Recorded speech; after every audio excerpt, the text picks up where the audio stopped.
I planned an entire romantic weekend for my boyfriend, only for him to drop a comment that made me realize just how one-sided our relationship really is, and I think this is the end for us. We're currently doing distance and just got done having a lovely, fall getaway in a little mountain town. We had an amazing time and all in all, I'd say it was one of the better weekends we've had as of late. However, on our last night in town, we were bar hopping, and just chatting when I said I'd never been to a pumpkin patch before. He seemed to have an aha moment and responded along the lines of, "Oh, that makes sense. I was wondering why you hadn't taken me to a pumpkin patch yet," and just chuckled a bit, but it didn't come off very light-hearted like the conversation had been prior. Now, normally something like this wouldn't get a second thought from me. But in the 2.5 years we've been together, a constant point of contention was the lack of effort or planning I put into the relationships and dating. Mind you, this entire weekend trip was planned and paid for by me, as was the last weekend visit we did before this one as well. His argument that I don't plan things has never sat well with me, since it's a blanket statement that just isn't true. I've planned many a date, reservations for job opportunities, at-home quality time, etc., but conveniently during a lot of those plans, they don't pan out because he starts an argument with me over something: what I'm wearing, why I didn't tell him to dress up more, ogling other men while on said dates. Or if I make plans with other friends and family, he gets passive-aggressive and scolds me for never putting the same amount of effort into him as I do them. Part of why I can't get over this comment is because the last visit we had where I went to his hometown, he commented on the pumpkin patch his city puts on every year. He mentioned how he's gone a handful of times and that it was a go-to date for him back when he was single. Am I wrong for feeling weird about all of this? He's always portrayed himself as a traditional and provider type of man, but the majority of the relationship I've been the breadwinner. I've helped him an ungodly amount financially, and I've sacrificed a lot of time in relationships with family and friends, and even prioritized him and the relationship over my own work and graduate school responsibilities. In hindsight, I 100% feel like he love-bombed me hard, and who he is now is nothing like how he portrayed himself to be, or continues to think or see himself as. Typing this all out, I feel pretty icky, but I'm just wondering if I'm overthinking things at this point. OP comments 2 hours later. Wow, ladies. I was not expecting this much of a response in the slightest. I'm shook. The gasps I've been gasping have me a bit shaken. Thank you so much for all the feedback. Gentle, harsh, or somewhere in between. Reading my post back and realizing I let this man back into my life after attempting to leave a few months ago has me feeling a bit sick. In a way, I've known the cycle with hasn't been good, but I've been afraid to break it and naively hopefully things would change. The manipulation runs deeper than I even realized before so many of you commented after getting such little detail and backstory. I'm processing, reflecting, and trying to keep from falling apart completely. I know what the woman was before him would do, and that's what I'm leaning on right now. Update, 9 days later. Hi all. I made a post a week or so ago about a crappy comment my BF, now ex, made while we were on a weekend getaway together. Long story short, we broke up. Over a week of bickering and arguing followed after that same weekend over something different. I was the one to upset him, but he couldn't stop speaking horribly to me, insulting me, or just being mean to me over it.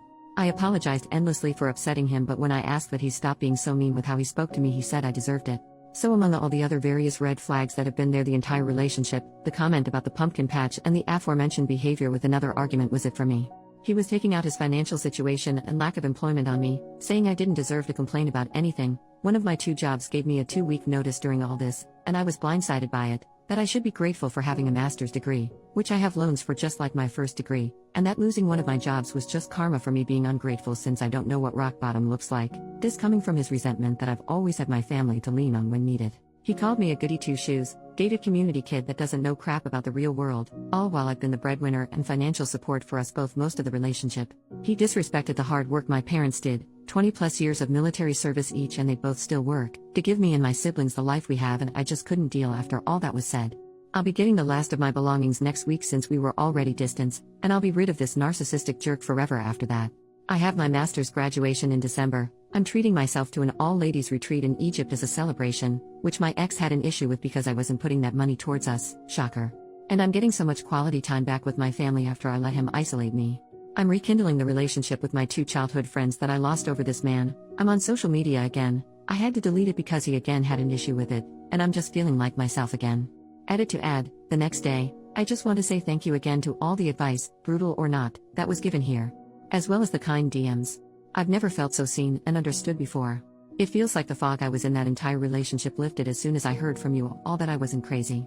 I'm convinced now that this man is at best someone with severe narcissist tendencies and at worst, undiagnosed.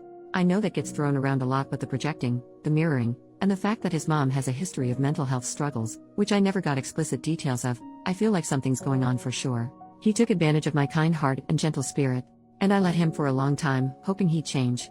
But I'm free from his torment and constant mental/emotional abuse, and I feel so at peace. Some of OP's comments. Commenter number 1, doesn't sound like he ever really liked you, but he liked having you bankroll his lifestyle for him. OP, he always tried to play things off as a, you know I say things when I'm mad or angry kinda deal, but I just don't buy it. Anytime we have argued, which was endlessly, he resorted to name calling, insulting personality traits of mine, lifestyle choices, my family, my friends. Any and everything about me was fair game, and he'd say awful things. I never used to stoop to his level at first, but after 2 years of it I started firing back. But of course the mean things I say are what gets held over my head now. The guy had crazy insecurities and nothing was ever good enough for him, so he projected it onto me. So glad to be rid of him. Commenter, good, see how long he lasts on his own. Every accusation was a confession. Can you send a friend or family to go collect your stuff, or go with you, as leaving an abusive ex is an especially dangerous time. OP, I will have my family go with me thankfully. They were more than happy to offer me the help and I'm just so grateful for them. He always tried to make me out as immature for having close bonds and support from them. He really isolated me for a long time, and then my family still being here for me means everything. I'm never letting a man make me feel like he did it her again.